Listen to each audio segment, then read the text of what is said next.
Want to speak real English from your first lesson? Sign up for your free lifetime account at EnglishClass101.com.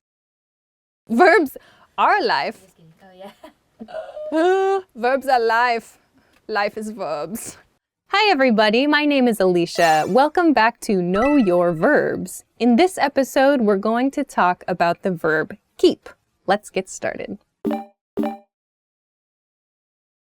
The basic definition of the verb keep is to have in possession. So like to own something or to hold something is to keep.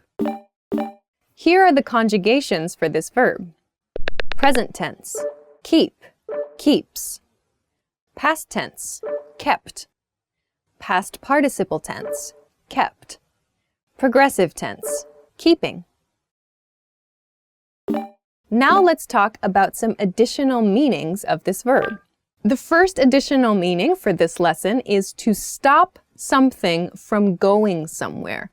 This can mean to stop a person, like from leaving or from going to another place, or to stop an object from moving or from going somewhere. Let's look at some examples. Is our manager at the office? Can you keep her there for 10 more minutes? Okay, next one. Keep that car inside the gates. So don't let it go outside the gates. Keep it inside the gates. Meaning number two, additional meaning number two for the verb keep, to cause to remain in a condition or to cause to remain in a situation. Let's look at some examples. Sorry to keep you waiting. So here, sorry to keep, sorry to make you stay in the waiting condition, in the waiting situation. Sorry to keep you waiting. The boss has kept us wondering about changes for months. That was past participle. The boss has kept us wondering. So we remain in the state of wondering here. The boss has kept us wondering for months. So has caused us to wonder continuously for a period of months is the meaning of this sentence. Meaning number three for this lesson is just to stay or to continue something. So this is a very broad example. Let's look at a couple examples. First, keep your head. Keep your head sounds really strange, right? So to keep your head doesn't mean like hold on to your head.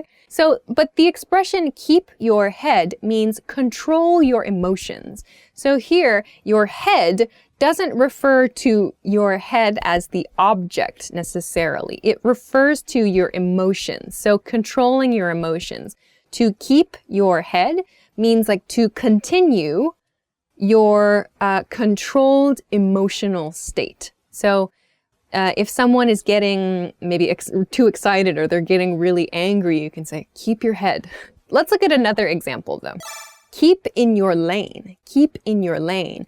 So it's like, imagine you're driving. So a lane is the lines on the road. Those are the lines on the road that people can drive cars in. So keep in your lane means stay in your lane. In other words, continue in your lane. We say keep. But it doesn't mean hold. It means continue in your lane. So if someone else, if maybe the person you're driving with is trying to move to a different lane, you can say, keep in your lane, just stay there. So it means stay. Another example might be keep quiet. Keep quiet means stay quiet or continue being quiet. But we just say keep quiet to mean continue that state. Meaning number four of keep is to persist in a behavior. So to persist means to do something many, many times, to continue doing something many times. In this case, a behavior. A behavior is repeating. So let's look at some examples. This guy keeps calling me. So a guy, in this case, keeps calling my phone. He keeps calling me. So repeatedly, this person is calling me repeatedly. He keeps calling me. Another example. We kept sending messages until they responded.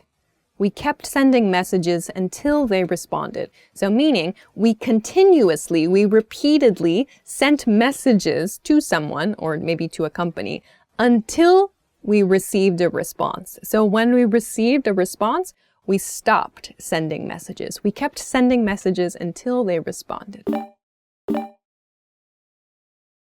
Let's go on to some variations of the verb keep. The first variation is to keep an eye on someone. To keep an eye on someone. This expression means to watch, like to watch someone closely often too. Some examples. Yeah, she's keeping an eye on me. She always keeps an eye on the screen. Our boss keeps an eye on our work. Example, keep an eye on him. He's up to something.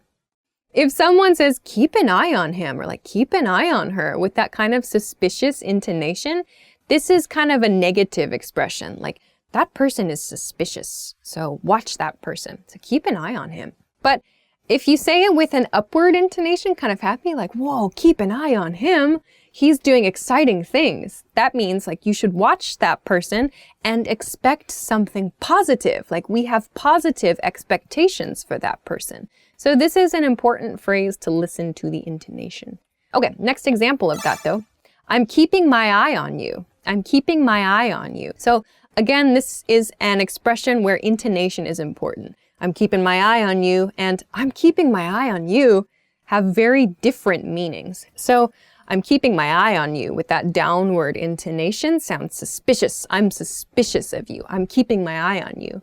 If, however, we emphasize you with that kind of upward intonation in the sentence, I'm keeping my eye on you, it sounds like I'm expecting good things from you. I'm going to watch you with positive expectations.